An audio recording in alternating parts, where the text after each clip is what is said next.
kina mama, kina baba na vijana mliopo hapa, asalamu alaikum. ACT Wazalendo, ACT Wazalendo. Ndugu zangu, kwanza nimshukuru Mwenyezi Mungu ambaye ametupa afya na uwezo kwa ujumla tukaweza kukutana katika mkutano huu muhimu sana katika wilaya yetu ya Temeke.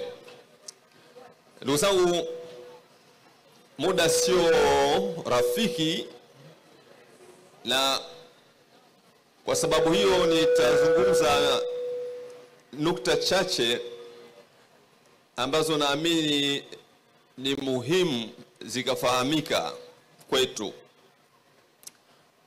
Kwanza kabisa nilipenda nizungumzie swala la viongozi wa dini kushiriki siasa. Jambo hili linatafsiriwa kama ni jambo geni kwa sasa, lakini kwa hakika sio jambo geni. Katika historia ya nchi yetu sisi, chama cha kupigania uhuru kimeanza mwaka 1929, AA African Association. Waasisi wa African Association miongoni mwao ni viongozi wa dini, akiwepo Mufti Hassan bin Amir. Hii ni kwa upande wa Tanganyika. Lakini kwa upande wa Zanzibar, chama kilicholeta uhuru wa Zanzibar ni Zanzibar Nationalist Party. Kiongozi mkuu wa Zanzibar Nationalist Party ni Sheikh Al-Mohsin Barwani. Kwa muhtasari, viongozi wa dini ndio wabunifu wa fikra za kupigania uhuru, na wameshiriki katika harakati za uhuru na kujenga nchi kwa miaka mingi. Hapa kwetu Tanzania, viongozi wa dini wameondolewa katika uongozi wa siasa mwaka 1963. Baada ya kuwaondoa, alafu ndio wakaanzisha hiyo propaganda kwamba dini na siasa ni vitu tofauti, havifungamani, na kwamba viongozi wa dini hawaruhusiwi kushiriki siasa. Hii ilikuwa ni dhulma ya makusudi ambayo ilifanywa na wanasiasa kuwatoa waasisi wa harakati za siasa Tanzania, viongozi wa dini, katika siasa. Kwa hivyo historia inaonyesha kwamba viongozi wa dini wanashiriki siasa, na hawa niliwataja sio viongozi wa dini wa kawaida, ni maulama. Unapomtaja Mufti Hassan bin Amiri, huyu ni mwanachuoni mkubwa. Unapomtaja Al-Mohsin Barwani, huyu ni mwanachuoni mkubwa. Hawa walishiriki siasa ipasavyo. Mimi nashiriki kwa sababu nina ushahidi kutoka kwa hawa viongozi waliotangulia, na sitaacha kushiriki siasa. Kuna lugha imetumika hapa kwamba hatuwezi kumwachia fisi bucha, na sisi viongozi wa dini hatuwezi kuachia mafisi bucha, kwa maana ya wale wanasiasa ambao hawataki sisi tushiriki siasa. Hilo la kwanza ambalo nipenda nieleze kwa muktasari, kwamba viongozi wa dini wana uhalali na wao ndio hasa waasisi wa siasa za Tanzania. La pili, kwa nini mimi nimechukua kadi ya chama? Ndugu zangu, mimi nimeshiriki masuala haya ya kutetea haki za binadamu hapa Tanzania kwa miaka mingi sana. Lakini vile vile nimeshiriki siasa za Tanzania toka mwaka 1992 tulipoingia katika mfumo wa vyama vingi. Nimeshiriki kwenye siasa za chama cha NEMA, National Alliance for Mass Advancement, mwanzoni kabisa, nikashiriki kwenye chama cha NRA, nikashiriki kwenye chama cha CUF, lakini katika miaka karibuni nikashiriki pia chama cha Demokrasia na Maendeleo. Kwa hiyo mimi nashiriki siasa kwa miaka mingi na sitaacha. Kwa hivyo kuna lugha inatumika, Sheponda kajiunga kwenye siasa. Mimi sijajiunga kwenye siasa, mimi ni muasisi. Tunaelewana? Mimi ni muasisi wa siasa za Tanzania. Na hatuwezi kuacha kufanya siasa kwa sababu siasa ndo zenye maamuzi. Yaani maisha yetu sisi yanaamuliwa na wanasiasa. Tunaelewana? Hawa ndio wako kwenye vikao vya maamuzi. Hawa ndio wako kwenye vikao vya maamuzi, ndio wako kwenye baraza la madiwani ambalo ni bunge dogo lililopo kwenye eneo husika. Linatunga sheria, linashughulikia fedha. Hawa ndio wanaoingia kwenye bunge la Jamhuri ya Muungano, wanatunga sheria, wanashughulikia katiba. Ni wanasiasa. Hawa ndio ambao wanakuwa mawaziri, hawa ndio wanakuwa marais. Kwa hivyo hatuwezi kuacha muhimili unaohusu maisha ya watu kwa watu wasiostahiki. Lazima tuingie sisi ambao tuna uwezo wa kusimamia. Kwa hivyo ndugu zangu, nimegusia nukta hii kwa sababu mwaka 2020 mimi nilikwenda kwenye kiwango cha juu kabisa cha ushiriki wa siasa. Nilishiriki kwenye jukwaa la mgombea urais. Wakati ule kambi ya upinzani ilikuwa na nguvu kubwa, lakini nilipojiunga mimi kwenye kambi ya upinzani, nguvu iliongezeka maradufu na tulishinda. Uchaguzi wa mwaka 2020 CCM haikushinda, ilishinda kambi ya upinzani. Na haya sisemi mimi, haya yanasemwa na wana CCM wenyewe kwamba uchaguzi wa 2020, lugha wanayotumia wao, wanasema kulikuwa hakuna uchaguzi. Lakini hii tumesikia wakizungumza wao wenyewe kwenye majukwaa kwamba 2020 hapakuwa na uchaguzi, kwa maana kwamba walishindwa. Sasa tulipomaliza uchaguzi ule wa 2020, mimi nililaumiwa sana na watawala, vyombo vya dola. Lugha walikuwa wanatumia na propaganda kubwa kwamba mimi ni kiongozi wa dini, sikupaswa kushiriki siasa. Na rais alikuwa madarakani wakati ule, alitoa maagizo mazito sana dhidi yangu. Na pia waliwahi kutumia hata vikundi vya baadhi ya viongozi wa dini, nao pia wakawa na laumu. Sasa ni vizuri kuzingatia mazingira yalivyo, halafu mtu ukajipanga vizuri zaidi. Kwa kuzingatia hali hiyo sasa, mimi nikaamua nichukue kadi ya chama. Lengo la kuchukua kadi ya chama ni kujijengea uwezo wa kisheria ili kuondoa zile propaganda kwamba wewe ni kiongozi wa dini alafu unashiriki siasa.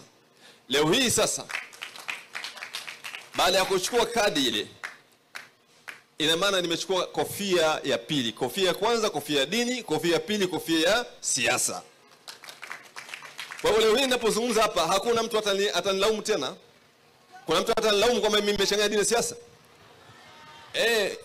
Ndio namna ya kukabiliana na hawa.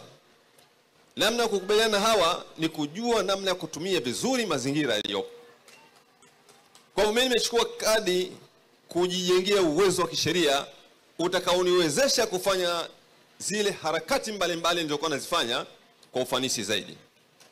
Nukta ya pili, kwa nini nimechukua kadi? Ni kuondoa vikwazo pale ambapo itakapokuwa kuna umuhimu wa kwenda katika nafasi muhimu katika nafasi za nchi. Kwa mfano, nafasi ya urais ni nafasi muhimu sana. Rais ndiye anaamua kila kitu. Na kwa mujibu wa katiba zetu sisi, hii katiba ya Jamhuri ya Muungano, rais ni kama Mungu mtu. Anaweza kufanya chochote kile. Kama tulivyoona kwenye awamu iliyopita ya 5, Rais Magufuli alibadilisha kila kitu, aliharibu bunge, aliharibu chama chake mwenyewe, kila kitu aliharibu kwa sababu ya power ya urais alionayo. Ile ni nafasi muhimu sana. Lakini kuna nafasi kama ya uwaziri, ni kiongozi ambaye anasimamia taasisi inayotoa huduma. Kuna nafasi kama ya bunge. Bunge ni taasisi muhimu sana ndugu zangu. Bunge ndilo linaloamua kila kitu. Lakini kuna swala la udiwani liko pale. Hizi nafasi zote hizi sio nafasi za kisiasa moja kwa moja, lakini huwezi ukaenda kwenye nafasi hizo bila kupitia kwenye siasa. Huwezi kwenda kwenye nafasi hizo kama hujaanzia kwenye kadi ya chama. Tunaelewana? Kwa maana hiyo ina maana kwamba mimi nikichukua kadi, ina maana nimeondoa kikwazo pale ambapo itakapokuwa kuna umuhimu wa kwenda katika nafasi hizo muhimu.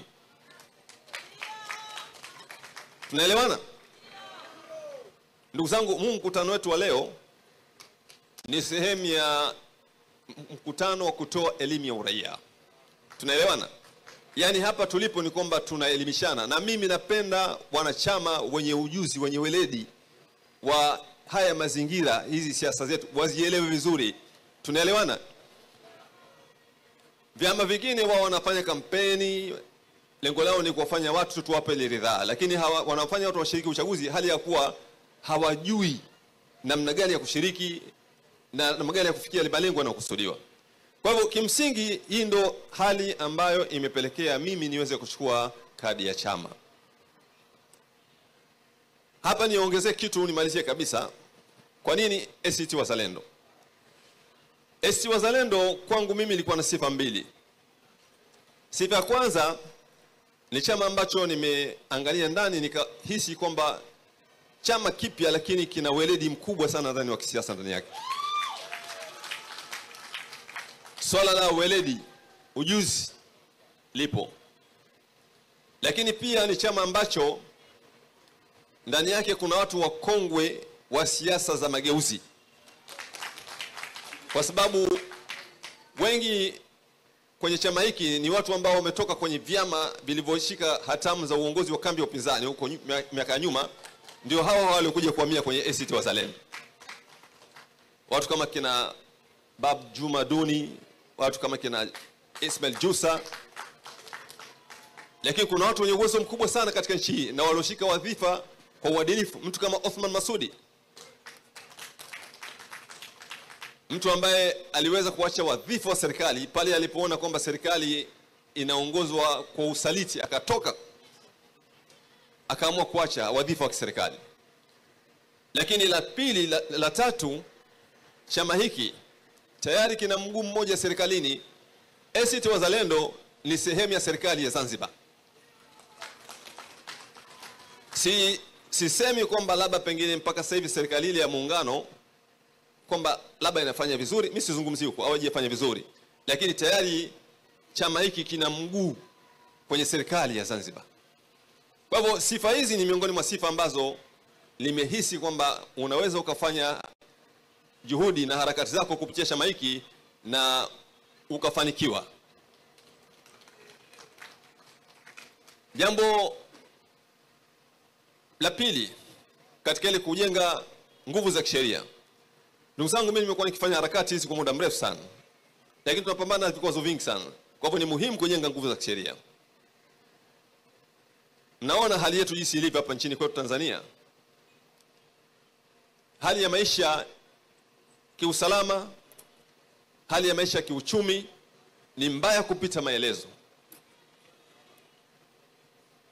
Hali ya usalama tunaiona, yani watu wanapotezwa, wanatekwa kila siku. Juzi alizungumza kiongozi wa dini ya Kikristo, Askofu Gwajima. Kazungumza vizuri sana. Kazungumzia mada ya wananchi wanatekwa, halafu akashambuliwa sana. Tena akashambuliwa na viongozi wa chama chake. Yaani wenyewe wanakerwa na kuelezwa kwamba watu wanatekwa, hilo linamwakera. Wakamshambulia sana. Lakini wakati wamemshambulia, siku ya pili ya tatu yake tu akatekwa Sheikh Zanzibar na akauawa. Lakini leo hii pia nazungumza, siku 3 zilizopita ametekwa Sheikh mwingine Singida, hajulikani alipo. Haya ndo maisha chini ya serikali. Kama serikali inashindwa kuwalinda raia, kuna uhalali gani wa kuwepo madarakani? Nasema serikali inashindwa kulinda raia, yani inashindwa kukamata genge. Yani kuna magenge yako mjini yanakamata watu yanaua. Hii serikali inashindwa kukamata genge la watu wanaua watu. Serikali hii kuna uhalali wote uko hapa madarakani? Kwa hivyo ndugu zangu, ni lazima tushirikiane katika hili. Mimi nimefanya sana hizi juhudi na nimeandika kitabu, nimefanya utafiti mkubwa juu ya Watanzania wanapopoteza maisha, na nimefanya utafiti katika mazingira magumu sana, kwa sababu nilikuwa nakwenda kwenye maeneo husika kule ambako watu wanakotekwa na uawa. Mimi nilikuwa nakwenda na naongea na zile familia. Kwa hivyo kujenga uhalali wa kisheria kutanisaidia sana kufanya hizi harakati, na kuzifanya kwenye chama ambacho kina mazingira mazuri pia kutasaidia sana hizi harakati za kupigania haki. Jambo la mwisho ndugu zangu, kwa sababu ya muda, nielezee kidogo mfumo wa uchaguzi unaokwenda Oktoba. Ni uchaguzi wa vyama vingi, lakini vyama vikubwa pa Tanzania ni vitatu. Ni CCM, ni Chadema pamoja na ACT Wazalendo. CCM watashiriki uchaguzi. Chadema hawatashiriki uchaguzi. ACT Wazalendo watashiriki uchaguzi. Ninachokushaurini, nendeni mkapige kura na pitishieni viongozi wenu kupitia chama cha ACT Wazalendo. Na nitaeleza sababu. Ukipitisha viongozi wako ACT Wazalendo, ina maana umefanya mabadiliko. Mabadiliko ni jambo muhimu katika maisha. Tunaelewana ndugu zangu? Lazima uwe unafanya mabadiliko kwenye maisha yako. Yani kama huna akili ya kureform, ya kufanya mabadiliko, wewe unahesabiwa kama ni mtu mpumbavu, mtu mjinga, na utaangamia. Kwa hivyo ukichagua viongozi wako kupitia kwenye chama cha ACT Wazalendo, ambacho ndio chama kikubwa kitakachokuwa kimefuatia baada ya CCM, utakuwa umefanya mabadiliko katika maisha yako. Jambo muhimu sana. Jambo la pili ni kuhusu Chama cha Mapinduzi. Kwa nini usichague viongozi wako kupitia Chama cha Mapinduzi? Sababu ni hii. Ndugu zangu, siku moja chukua ndoo ya maji, weka kwenye bomba, alafu fungua maji. Ukifungua maji, ile ndoo ikijaa, kinachofuatia ile maji yanamwagika. Tunaelewana? Yale maji yakimwagika, ile huwa ni hasara. CCM hapa walipofika, hawawezi kuja na jambo jipya. Unaelewa? Hawa wako madarakani kwa muda wa zaidi ya miaka 50. Binadamu ana ukomo wake wa kuelewa na kufanya. Tunaelewana? Hawawezi kuja na jambo jipya kwa sababu ukomo wao wa kufanya mambo ndio huu. Kwa hivyo kama unataka kuendelea kuishi maisha haya unayoyaona wewe, chagua CCM.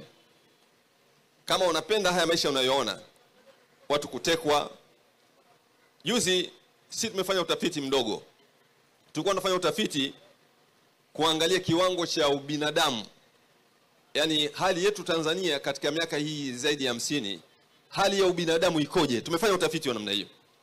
Eneo tuliamua kufanya utafiti, tuliamua kufanya utafiti hospitali, na tuliamua kufanya utafiti kwenye kitengo kimoja tu, kitengo cha wagonjwa wa figo. Hayo tuliyoona kule hospitali ni makubwa mno.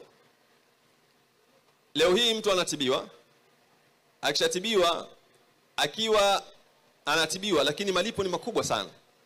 Akishindwa, huyu mtu anawekwa mahabusu katika wodi. Hii ninayokuambia ni leo hii, ukitoka hapa nenda hospitali za serikali, kuna wagonjwa wamekuwa mahabusu katika wodi. Hebu fikia, yani miaka 60 ya uhuru tunatendeana hivyo, serikali inatutendea hivyo. Mgonjwa umekwenda hospitali ya serikali kutibiwa, umefika, maisha yamekuwa magumu kwa kiwango ambacho unatozwa fedha, huwezi, ile fedha huna. Alafu wao wanakuchukua, wanakuzuia. Kuna watu wamezuiliwa wiki, kuna watu wamezuiliwa mwezi mzima. Wako nendeni Muhimbili leo hii, wagonjwa wako pale wamezuiliwa mpaka watakapopata fedha, na hawaruhusiwi kutoka nje ya wodi. Lakini kama ilivyosemwa, maiti anakufa unadaiwa shilingi milioni 20 na kidogo. Sisi kuna maiti wetu alikuwa anadaiwa milioni 21. Leo hii tumefika hapo. Kwa hivyo usifikirie wewe kwa kuipa ridha yako Chama cha Mapinduzi, usifikirie kwamba kuna jambo jipya litakuja. Isipokuwa kama unaridhia haya maisha sawa. Kwa kimsingi ndugu zangu, hizi ni sababu za msingi, kwa maana kwamba hawa walipofikia hawawezi kuleta jambo jipya isipokuwa maisha haya ambayo tunaona leo hii. La mwisho ndugu zangu ni kupiga kura. Muhimu. Twendeni tukapige kura. Lakini kinachotakiwa mambo mawili. Nendeni mkapige kura kwa idadi kubwa. Moja katika mbinu ambazo huwa zinaleta ushindi ni pale ambapo mnapopiga kura kwa wingi. Tunaelewana? Sisi tumeshiriki siasa kwa muda mrefu. Mbinu tunazijua. Mbinu moja ya ushindi ni kushiriki, yani kwa wingi kwenye kupiga kura. Na wao Chama cha Mapinduzi katika jambo ambalo huwa wanalifanya kwa makusudi, huwa ni kupunguza idadi ya wapiga kura. Ndio maana katika jambo linalowafurahisha wao sana, hakuna jambo linalowafurahisha kama swala la Chama cha Demokrasia na Maendeleo kususia.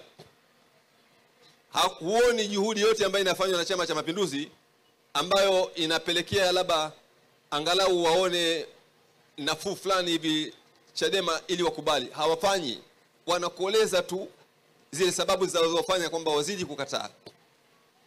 Kwa hivyo tushiriki kwa idadi kubwa, hiyo itatusaidia sana katika kulinda kura. La mwisho ni kutokuruhusu kuibiwa kura. Tunaelewana? Yani ndio mkapige kura, hakuna kuondoka kwenye kituo cha kupiga kura. Ile kura uliyopiga wewe sio ya yule mgombea ule mchagua, ile ni ya kwako mwenyewe. Tunaelewana? Kwa hivyo usikubali kwamba yule mgombea unompigia kura yeye ndo alinde. Linda mwenyewe. Askari akikwambia bwana kakae mita ngapi, unaambia kakae wewe.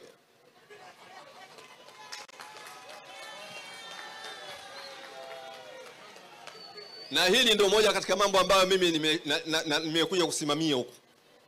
Kama mlivyosikia wakati ule huko nyuma kulikuwa kuna mambo yaitwa ngangari. Basi wale ngangari wenyewe ndio sisi. Yaani kama mlisikia kuna mambo yalikuwa yaitwa ngangari, si ndio? Basi wasimamizi wa ngangari tulikuwa ni sisi. Na hii ndio ngangari mwaka huu tunaipeleka kwenye sanduku la kura, ngangari. Kakae mita 100 unaambia kakae mwenyewe. Mimi sikai siondoki hapa. Mita 100 kakae wewe. Mimi nalinda kura hapa. Kwa hivyo ndugu zangu, kwa ufupi sana nimeeleza sisi tuna haki kama viongozi wa dini kushiriki.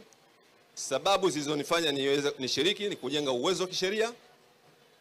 Lakini vile vile nimehamasisha tushiriki uchaguzi. Lakini tusishiriki tu isipokuwa twende tukalinde kura. Oktoba. Oktoba. Oktoba. Oktoba. Oktoba.